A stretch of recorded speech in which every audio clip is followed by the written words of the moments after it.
it's need to allow you 1 million naira. Also, yeah. 3 days ago, they put me program. Come, go church, marry her transfer 100,000 naira. And you may have 1 million. Continue.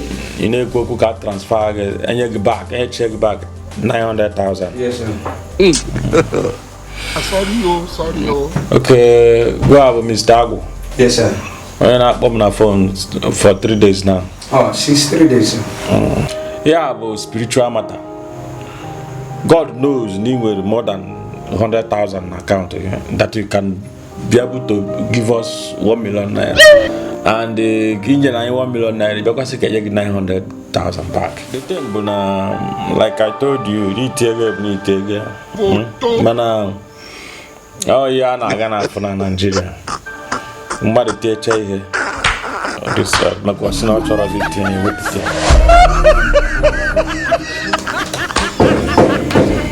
Aha, Batawa.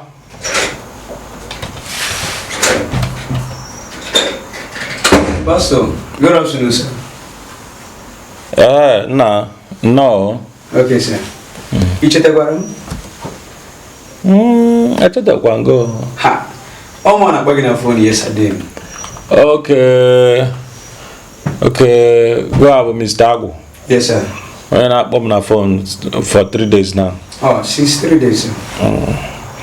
So it's need to allow you 1 million naira. Also, yeah. So can you talk? You need one kind about it. Pastor, you should have said by yesterday. I can say I transfer back 900,000 naira. But now borrow yen 1 million naira. Oh, that 3 days ago, they put me program. Come, go church, marry her transfer 100,000 naira. Money may have 1 million.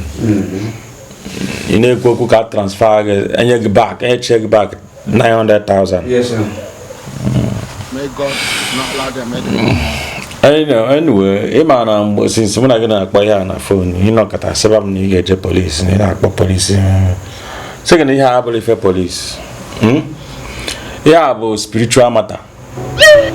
God knows you need more than 100,000 account that you can be able to give us 1 million naira. And give you 1 million naira because you can get 900,000 back. Now, well, I'm not this way, Chairman. I'm not believe in Chukuna mana bagi carry 100,000. What puni ha no to Chuku sweater? Mbana Pastor. Imanosika Ubudai now. We're not so where. What I go into 1 million naira. Yeah, you just a business in there. Because when you send them 900,000 naira back. Oh. Business more and make one so that next time take one to church.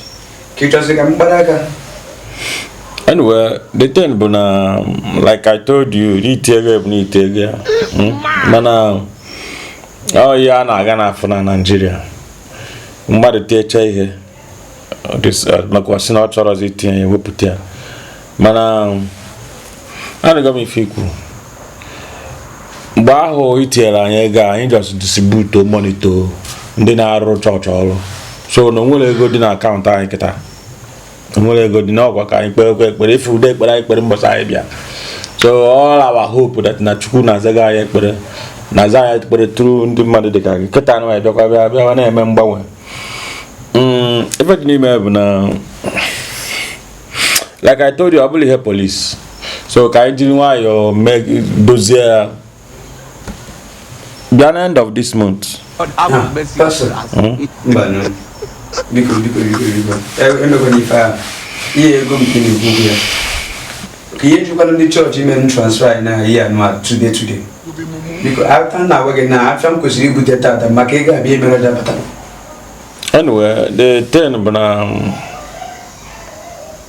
emani ga dry na akakita. Mgbe go gibata anyị just distribute to our workers. If we go project ING and our own worker. So now we're gonna be done in 2 weeks time. Can I get it out this week? One. Okay. Okay. Agreed, okay. Okay. Okay, God bless you. All right, sir. Thank you, sir. Okay, because if whoever any problem receptionist. Okay. I'm going to call you. What you see? Oh. All right, sir. You be mumu. You think say they wise? Mumu man. Ha. Now wow. Mr. Agwo ebulu ya no we tiela anye 1 million naira. 70 years old man. Ya zena ya kudat na se balance 900,000.